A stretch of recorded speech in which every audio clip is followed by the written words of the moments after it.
బడ్జెట్లో మనకేంటి రేపు కేంద్ర బడ్జెట్ ప్రవేశపెట్టబోతున్నటువంటి తరుణంలో మన రాష్ట్రానికి అసలు కేంద్రం ఏమిస్తుంది అనేది ఇప్పుడు తెలంగాణ రాష్ట్ర వ్యాప్తంగా ఆసక్తిగా ఎదురు చూస్తున్నటువంటి పరిస్థితి.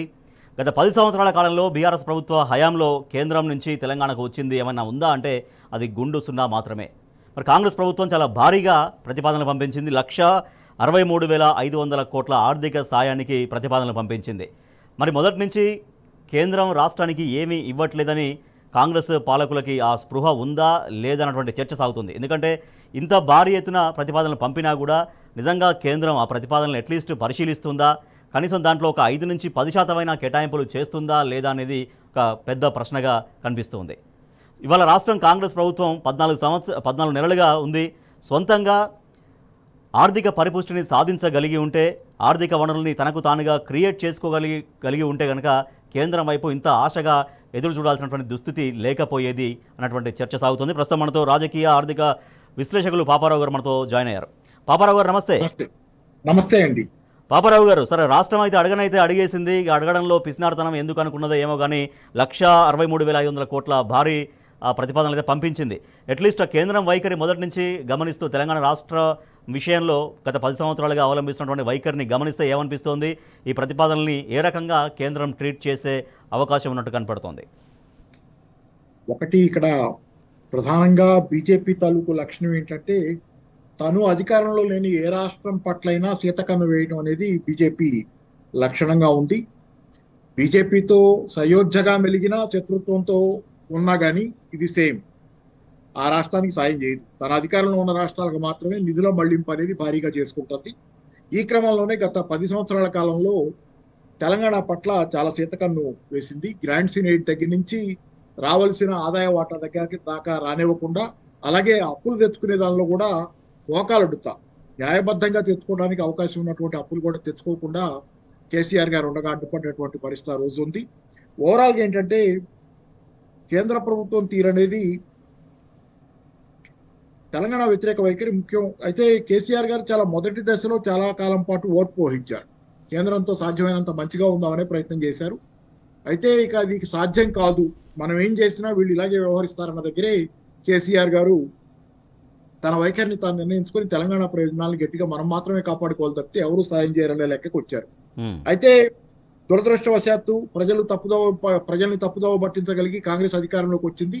వచ్చిన తర్వాత వీళ్ళు ఏంటంటే మొదట్లో బడ్జెట్ వేసేటప్పుడే మీకు రకరకాలైనటువంటి ఆడంబరాలకు పోయారు. ఏమని, మేము చాలా వాస్తవికమైన బడ్జెట్ వేస్తాం, కేసీఆర్ గారు గాలిలో మేడలు కట్టారు, వాళ్ళు ఇస్తారు వీళ్ళు ఇస్తారు, కేంద్రం ఏదో డబ్బులు ఇస్తుంది అనుకున్నట్టు లెక్కలేసుకున్నారు. ఇట్లా అని చెప్పి చాలా వాస్తవికమైన బడ్జెట్ వేస్తామని చెప్పి ప్రగల్భాలు పలికారు. కానీ వాస్తవంలోకి వస్తే గనక వీళ్ళు వేసుకున్న గ్రాంట్స్ ఇన్ ఎయిడ్ అంచనాలు కూడా కేంద్ర ప్రభుత్వం నుంచి రాలా. ఈరోజు వీళ్ళు కొంత అంచనా వేసుకున్నారు, నెంబర్ గుర్తులేదు కానీ ఇంత వస్తుంది కేంద్ర ప్రభుత్వం నుంచి గ్రాంట్ ఇన్ ఎయిడ్ అనుకుంటే అది కూడా రాలా.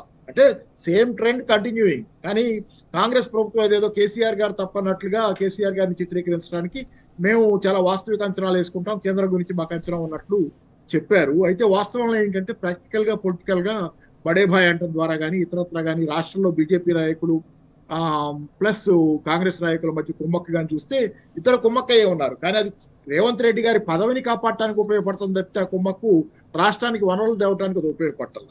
ప్రధానంగా ఈ రోజు చూసుకునేటట్లయితే మీకు ఇది వనరులు తేవటం అని పక్కన పెట్టండి, కేంద్రం నుంచి తేలేకపోవడం అని పక్కన పెట్టండి. రెండో పక్కన రాష్ట్రానికి గతంలో వచ్చిన ఆదాయం కూడా ఇప్పుడు రావట్లా. ఇందాక కేసీఆర్ గారు కూడా ఫస్ట్ టైము ఫామ్ హౌస్ దీన్ని మాట్లాడుతా దాని నుంచి ఇక బయటికి రాబోతున్నాం అనేది చెప్పినప్పుడు ఫిబ్రవరి నెలలో బహిరంగ సభ నిర్వహించబోతున్నాం అని చెప్తున్నప్పుడు ఇంకో మాట కూడా చెప్పారు గమనార్హం. ఏంటంటే ఫస్ట్ 8-9 నెలల కాలంలోనే 13,000 కోట్ల రూపాయలు పోయిన సంవత్సరం వచ్చిన ఆదాయం కంటే, అంటే కేసీఆర్ గారి హయాంలో ఉన్నటువంటి ఆదాయం కంటే మొదటి 9 నెలల కాలంలో ఆర్థిక సంవత్సరంలో ఇప్పుడు 13,000 కోట్ల రూపాయలు తక్కువ వచ్చింది. అంటే ఆర్థిక సంవత్సరం ముగిసే నాటికి 15-16 కోట్ల రూపాయల లోటు అనేది ఆదాయంలో వస్తుంది. అంటే అంత ముందు వచ్చిన ఆదాయం కూడా రాకుండా నెగిటివ్ అవుతుంది. ఇది వీళ్ళ ఘనత. పాపారావు గారు, అంటే గతంలో ఏవైతే నెంబర్స్ ఉంటాయో ఆదాయం పరిపుష్టి, అంటే ఆదాయం ఏ రకంగా క్రియేట్ అయింది, ఎంత క్రియేట్ అయింది అంటే నిజంగా ప్రభుత్వం మారినంత మాత్రాన తగ్గొద్దు, నిజంగా అది పెంచుకుంటూ పోవాలి. ఇంకా గతంలో దానికంటే ఇంకా దాన్ని టేక్ ఆఫ్ తీసుకుంటూ చాలా అద్భుతంగా ముందుకు సాగించవచ్చు. కానీ ఎందుకు మరి అంటే ఇందాక కేసీఆర్ గారు చెప్పినట్టుగా కూడా గత ఆర్థిక సంవత్సరంలో కంటే ఎందుకు తగ్గుతూ వెళ్తుంది? ఆర్థిక పరిపుష్టి సాధించే పద్ధతులు కాంగ్రెస్ ప్రభుత్వం దగ్గర లేవా, అవగాహన లేదా, దేనికి సంబంధించి అటువంటి రిజల్ట్ కనిపిస్తుంది? మొదలుపెట్టడమే, అధికారంలోకి రావటమే రాజకీయ వెండెట్ట. కేసీఆర్ గారి మీద ఏదో ప్రతీకారం సాధించాలనే లెక్కల్లో అప్పుల పాలైంది తెలంగాణ రాష్ట్రం అని పాటెత్తుకున్నారు. దాంతో తెలంగాణకి బ్రాండ్ ఇమేజ్ దెబ్బతినే వాతావరణం ఏర్పడింది. తర్వాత కాలంలో వీళ్ళు చేసినటువంటి ప్రతి పని తెలంగాణ బ్రాండ్ ఇమేజ్ దెబ్బతీయటమే కాకుండా తెలంగాణలో బూమింగ్ రియల్ ఎస్టేట్ ఉంది. బూమింగ్ కేసీఆర్ గారి హయాంలో తెలంగాణ రియల్ ఎస్టేట్ దేశంలోనే నెంబర్ 1 స్థానంలో. బూమింగ్ రియల్ ఎస్టేట్ ఎక్కడ చూసినా, ఏ ఏరియాలో చూసినా ల్యాండ్కి విపరీతమైనటువంటి విలువ ఉంది. అలాగే అమ్మకాలు లావాదేవీలు జరిగాయి. కానీ వీళ్ళు వచ్చిన తర్వాత చేసిన అన్ని పనులు, దాంతో పాటుగా మీకు ఉదాహరణ మూసీ నది ప్రక్షాళన పేరుతో, లేకపోతే మూసీ నది సుందరీకరణ అన్నారు, ఆ పేరుతో చేసినటువంటి పనులు, ఆ కూల్చివేతలు, బెదిరింపులు, హైడ్రా పేరుతో చేసినవి. మూసీ నదిని క్లీన్ చేయడానికి ఎవరు వ్యతిరేకం కాదు. కానీ మూసీ నది ప్రక్షాళన పేరుతో వీళ్ళు చేస్తా వచ్చినటువంటి దందాలు, లేకపోతే కూల్చివేతలు ఇవన్నీ జరిగిన క్రమంలో ఏమవుతుందంటే ఓవరాల్ గా రియల్ ఎస్టేట్ అనేది హైదరాబాద్ నగరంలో, తెలంగాణలో కూడా ఓవరాల్ గా కొలాప్స్ అయింది. ఈ రోజు స్టాంప్స్ అండ్ డ్యూటీస్ ఆదాయం కానీ, తెలంగాణ రియల్ ఎస్టేట్ కానీ కొలాప్స్ అయ్యి ఆఖరికి Hyderabad GHMC, greater Hyderabad municipal corporation తాలూకు ఆదాయం పడిపోయి ఇప్పుడు అది దానిలో జీతాలు ఇచ్చుకోవాలంటే బయట నుంచి తెచ్చుకునే పరిస్థితి ఉంది. ఎవరైనా ఇవ్వాలి, ఎవరికి ప్రభుత్వం నుంచి తెచ్చుకోవాల్సిన పరిస్థితి కానీ అక్కడి నుంచి తెచ్చుకోవాల్సిన పరిస్థితి ఏర్పడింది. గతంలో అది కొంచెం ప్రాస్పరస్ ఉండేది, వాళ్ళ జీతాలు వాళ్ళు ఇచ్చుకోగలగటం కానీ అట్లాంటిది GHMC పరిస్థితి కూడా దిగజారింది. కాబట్టి ఓవరాల్ గా తెలంగాణలో ఇవాళ కూడా ఒక రియల్ ఎస్టేట్ బిల్డర్ ఒక ఆయన ఆత్మహత్య చేసుకున్న వాతావరణం నిన్న రోజు చేసుకున్నారు వాళ్ళ పేపర్లు. ఇట్లాంటి వాతావరణం తెచ్చిపెట్టి రైతుల ఆత్మహత్యలు, చేనేత కార్మికుల ఆత్మహత్యలు, రెండో పక్కన గురుకుల పాఠశాలల్లో విషాహారం తిన పిల్లల పరిస్థితి అగమ్యగోచరంగా ఉండటం, ఇక్కడేమో ఇవాళేమో రియల్ ఎస్టేట్ ఆత్మహత్యలు మొదలైనవి. ఇట్లాంటి దురదృష్టకరమైనటువంటి ప్రమాదకరమైనటువంటి వాతావరణాన్ని తెచ్చిపెట్టడం వల్ల తెలంగాణ అన్ని ఆదాయ వనరులు పడిపోతున్నాయి. కేంద్రం వైఖరి కూడా గమనిస్తే గతం నుంచి కూడా, గత 9-10 సంవత్సరాల కాలం నుంచి కూడా ఎంత అర్థించినా, లేకపోతే తెలంగాణ రాష్ట్రం ఒక ప్రోగ్రెసివ్ స్టేట్గా ఉందని ఎన్నిసార్లు వినతులు పంపించినా కూడా, వినతులు చెప్పినా కూడా, అప్పుడు ముఖ్యమంత్రి గారు కేసీఆర్ గారు ఎన్నిసార్లు పర్సూ చేసినా కూడా కేంద్రం నుంచి తెలంగాణకు వచ్చింది ఏమన్నా అంటే గుండు సున్నా. అంటే మీరు ఇందాక స్టార్టింగ్లోనే అన్నారు బీజేపీ పాలిత రాష్ట్రాల్లో ఒకలాగా ఉంటుంది, బీజేపీ పాలిత రాష్ట్రాలు కాకపోతే కేంద్రం ఆ రకంగా ఉంటుందనేది. కానీ దేశంలో ప్రతి రాష్ట్రం, దేశంలో ఉన్నది ప్రతి రాష్ట్రం సమానమే అన్నటువంటి ధోరణిలో కేంద్రం ఎందుకు లేదు? గతంలో ప్రధానమంత్రి స్వయంగా అన్నారు దేశ ఆర్థిక పరిపుష్టికి తెలంగాణ కూడా కంట్రిబ్యూషన్ ఉంది, చాలా గొప్పగా ఉందనేది ఒకనొక సందర్భంలో స్వయంగా తెలంగాణకు వచ్చి ప్రధానమంత్రి మాట్లాడినటువంటి మాట కూడా గుర్తు చేసుకోవచ్చు. అంటే మాటల్లో వాళ్ళు చాలా ప్లకేటింగ్, అంటే బుద్ధగింపులు, లాలింపులు బాగానే చేస్తారు. కానీ ఉదాహరణలు చెబుతా వినండి. మనం తెలంగాణకి మొదటి నుంచి కూడా, తెలంగాణ ప్రభుత్వం గతం నుంచి కూడా కాళేశ్వరానికి లేకపోతే పాలమూరు రంగారెడ్డికి జాతీయ హోదా అడుగుతుంది. ఆంధ్రప్రదేశ్లో పోలవరానికి జాతీయ హోదా ఇచ్చారు. ఈ 2 ప్రాజెక్టులకి తెలంగాణలో ఒక్క ప్రాజెక్టు కూడా జాతీయ హోదా ఇవ్వాలి ఇంతవరకు. రెండో పక్కన మనం జాతీయ హోదా అడుగుతుండగానే మహారాష్ట్రలో, కర్ణాటకలో వాళ్ళ పాలిత రాష్ట్రాల్లో ప్రాజెక్టులకు జాతీయ హోదా ఇచ్చుకున్నారు, ఇక్కడ ఇవ్వకుండా తెలంగాణలో. వివక్షకి ఇది ఒకటి. రెండోది మీరు చూసుకునేటట్లయితే మన కాజీపేట కోచ్ ఫ్యాక్టరీ అడుగుతుంటే, కోచ్ ఫ్యాక్టరీ గురించి 1,00,000 డొంగతిరి, అసలు కోచ్ ఫ్యాక్టరీ గురించి సుమారుగా 60 ఎకరాలు రాష్ట్ర ప్రభుత్వం కేసీఆర్ గారి హయాంలోని 23లోనో ఎప్పుడో ఇచ్చింది. దాంతోపాటు 40 కోట్లు కూడా తన వంతుగా ఇచ్చింది దానికి. అయినా కానీ కోచ్ ఫ్యాక్టరీకి ఇవ్వకుండా రకరకాలు చెప్తా కోచ్ ఫ్యాక్టరీకి అవసరం లేదని చెప్పారు. మార్చి ఏదో సంవత్సరంలో గుర్తులేదు కానీ మార్చి నెలలో అది కోచ్ ఫ్యాక్టరీలకు దేశంలో కొత్తగా అవసరం లేదని చెప్పిన వాళ్ళు ఆ తర్వాత కొద్ది కాలానికే ఆ మాటలు దిగమింగుకొని మహారాష్ట్రలోని లాటూర్లో కోచ్ ఫ్యాక్టరీకి శాంక్షన్ చేశారు. ఎందుకంటే మహారాష్ట్ర ఎన్నికల ఏంటంటే వీళ్ళ పాలిత రాష్ట్రాల్లో వీళ్ళకి అవసరాల తోట ఒకలాగా ఉంటున్నారు.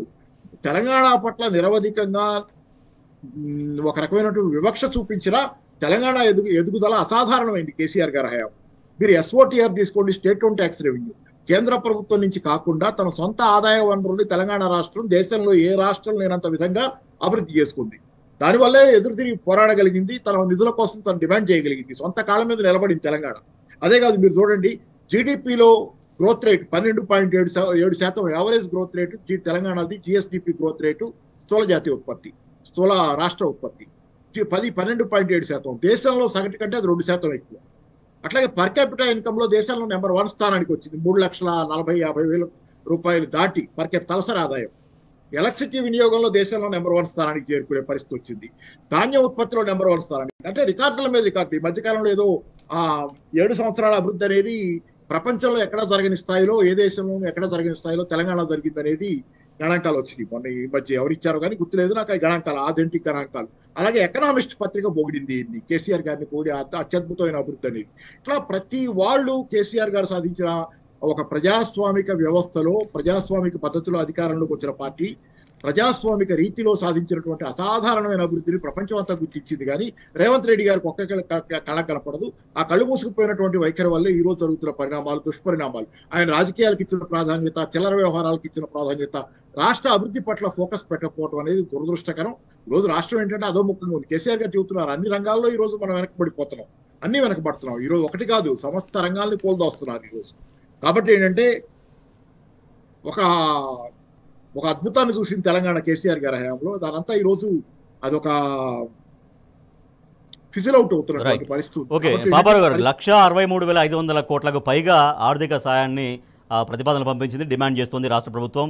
అయితే దాంట్లో ఇవన్నీ అంటే ఏ ప్రోగ్రామ్స్కి ఎటువంటి ఎంత నిధులు అడిగారు అనేది చాలా డీటెయిల్గా మనం మనం చూస్తూ ఉన్నాం. అయితే ఇవన్నీ నిజంగా ఆ ప్రాజెక్టుల కోసమేనా, ఆ ప్రాజెక్టుల పేరుతో సొంతంగా లబ్ధి పొందడం కోసమా, సొంతంగా జేబులు నింపుకోవడం కోసమా అన్నటువంటి అనుమానాలు, ప్రశ్నలు కూడా తెలంగాణ సమాజం వ్యక్తం చేస్తున్నటువంటి పరిస్థితి. అంటే మీకు ఇప్పుడు దాకా జరిగిన పరిణామాలు సహజంగానే అనుమానానికి తావిస్తాయి. 1,20,000 కోట్ల రూపాయల పైన అప్పులు చేశారు ఈ తెలంగాణలో ఈ రోజుకి. ఈ ప్రభుత్వం, రేవంత్ రెడ్డి గారి ప్రభుత్వం అధికారంలోకి వచ్చిన తర్వాత ఇంకా ఎక్కువే చెబుతున్నారు. నేనైతే మినిమం చెబుతున్నాను, 1,27,000 కోట్లు, 20,000 కోట్ల పైన అయితే అప్పులు చేశారు. చేసి తర్వాత 1,50,000 కోట్ల దాటింది అనుకుంటా. ఐ థింక్ దాటింది. అదే చెబుతుంది, కన్సర్వేటివ్ గా చెబుతున్నాను. తర్వాత రెండో పక్కన మీరు రాష్ట్రానికి వచ్చినటువంటి ట్యాక్స్ ఆదాయం కానీ ఏదైనా కానీ 1,80,000, 2,00,000 కోట్ల రూపాయల దాకా అది వచ్చింది. వీళ్ళు దానిలో ఖర్చు పెట్టింది దేనికి ఖర్చు పెట్టారంటే జీతాలు అవన్నీ ఎప్పుడు ఇచ్చి ఎవరున్నా ఇచ్చేదే అవన్నీ అయిపోయేది. 21,000 కోట్ల రూపాయలు రుణమాఫీ తప్పితే మిగతా ఎంత చేశారు? మరి మిగతా ఆ డబ్బంతా ఏమైంది? 1,20,000 కోట్ల రూపాయలు అప్పులు తెచ్చినాయి ఏమైంది? 1,85,000 కోట్లు, 2,00,000 కోట్ల ఆదాయం వచ్చింది. అది ఏమైందనే ప్రశ్న ఈ రోజుకి పజిలే కదా, ఎవరికి తెలియదు. అది అవును, పెద్ద పజిలు.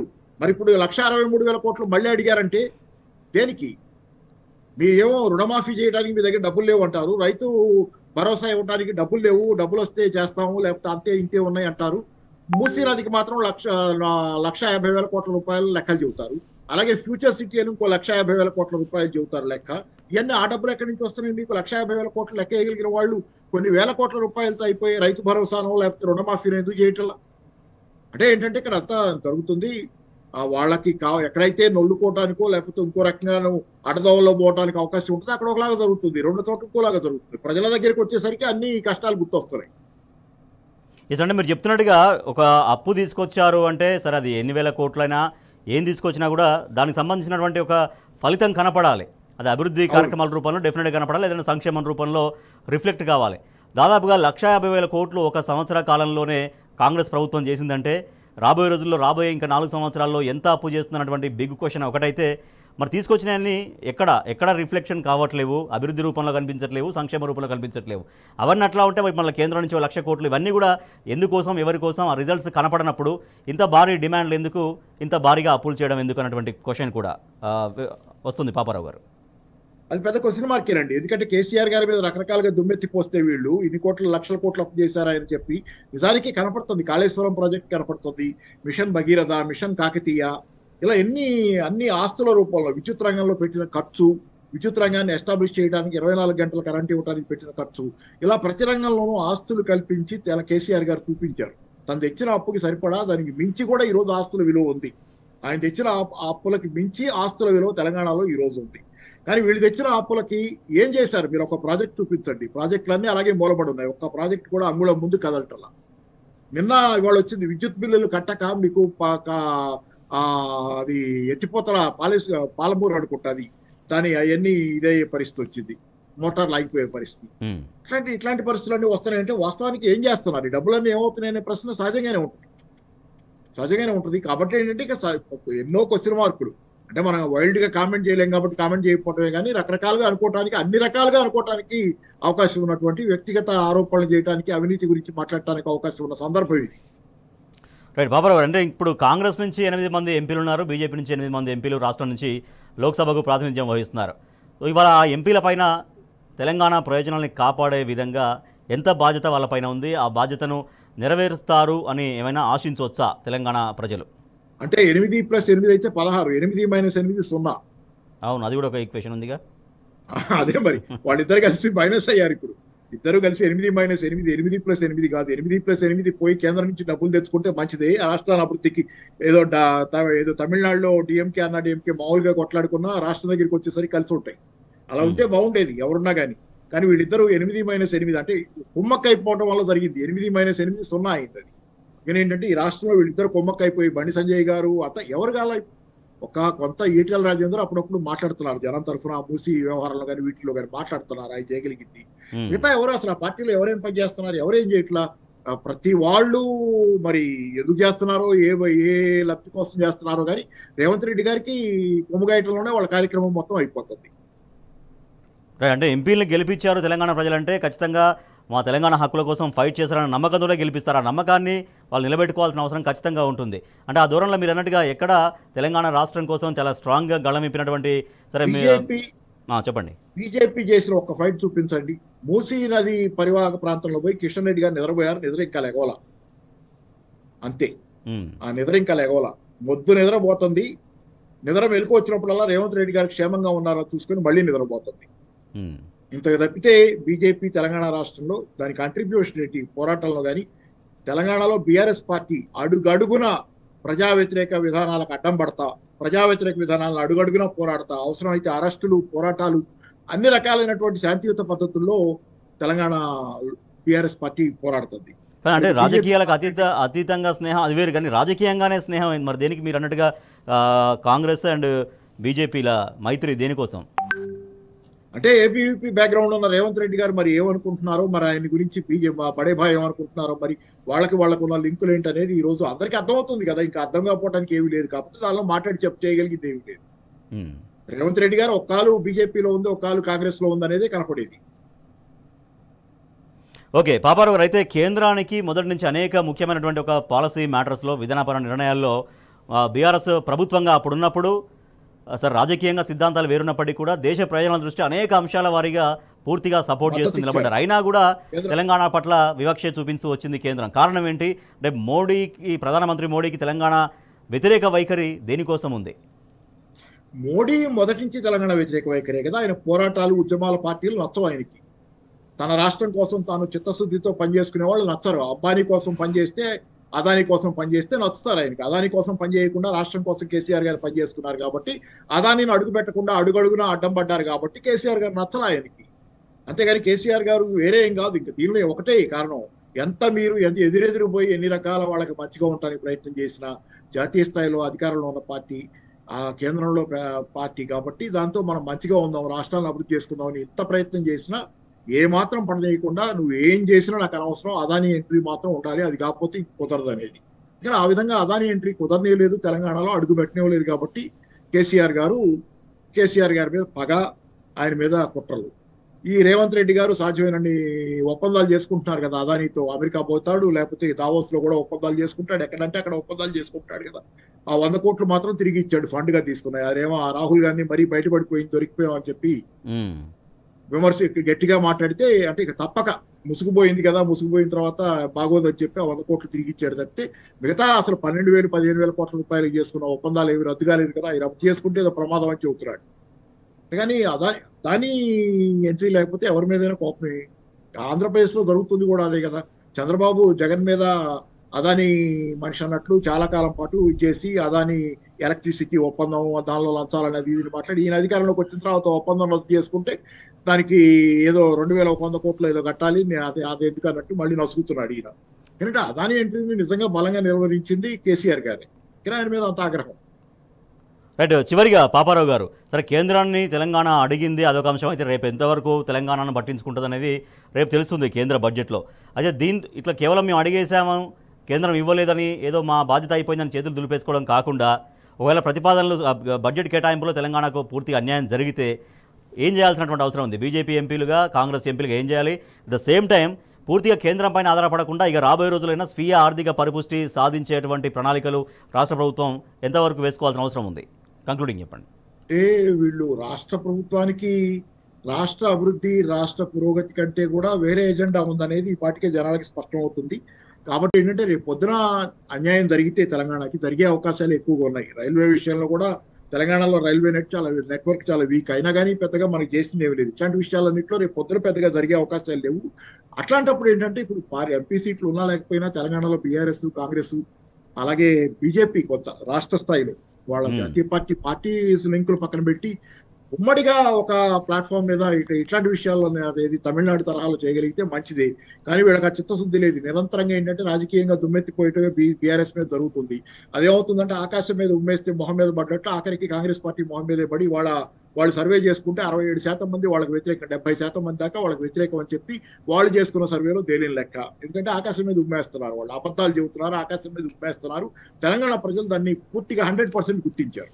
Right, okay. Thank you so much Paparao గారు. సో రేపు కేంద్ర బడ్జెట్ ప్రవేశపెట్టబడుతున్నటువంటి సమయంలో తెలంగాణ ఎదురు చూస్తోంది మనకేంటి, తెలంగాణకు ఏంటి అనేది. గత 9-10 సంవత్సరాలుగా తెలంగాణకు కేంద్రం నుంచి వచ్చింది గుండు సున్నా మాత్రమే. ఒక ప్రోగ్రెసివ్ స్టేట్గా ఉన్న తెలంగాణను బాగా ఎంకరేజ్ చేయాల్సినటువంటి కేంద్రం మొదటి నుంచి కూడా పూర్తిగా విస్మరిస్తూనే వస్తుంది. మరి ఇవాళ రాష్ట్ర ప్రభుత్వం మారింది, కాంగ్రెస్ ప్రభుత్వం అధికారంలోకి వచ్చింది. దాదాపు 14 నెలలుగా సొంతంగా ఆర్థిక పరిపుష్టి సాధించగలిగిందా రాష్ట్రంలో అంటే అది లేదు. సో దాంతో ఇక కేంద్రమే దిక్కు అన్నట్టుగా పూర్తిగా ఆశగా కేంద్రం వైపు చూస్తోంది. దాదాపుగా 1,63,500 కోట్ల ఆర్థిక ప్రతిపాదనల్ని పంపించింది. మొదటి నుంచి తెలంగాణ పట్ల పూర్తిగా శీతకన్ను వేస్తున్నటువంటి కేంద్రం నిజంగా ఇంత భారీ డిమాండ్లను, ఈ ప్రతిపాదనల్ని పట్టించుకుంటుందా, కనీసం పరిగణలోకి తీసుకుంటుందా? వాళ్ళు తీసుకున్నా కూడా కనీసం 5-10% వరకైనా లోపైన కేటాయింపులు జరుగుతాయా లేవా అనేది అర్థం కానటువంటి పరిస్థితి. తెలంగాణ సమాజం ఎదురు చూస్తుంది తెలంగాణ రాష్ట్రం కోసం రేపు కేంద్రం ఏం చేస్తుంది. ఇక్కడ కాంగ్రెస్ ఎంపీలు ఉన్నారు, తెలంగాణ రాష్ట్రం నుంచి బీజేపీ ఎంపీలు ఉన్నారు లోక్సభలో. సో వాళ్ళు రాష్ట్ర ప్రయోజనాల కోసం ఏమైనా ఫైట్ చేస్తారా లేదా అనేది కూడా చూడాల్సినటువంటి అవసరం ఉంది.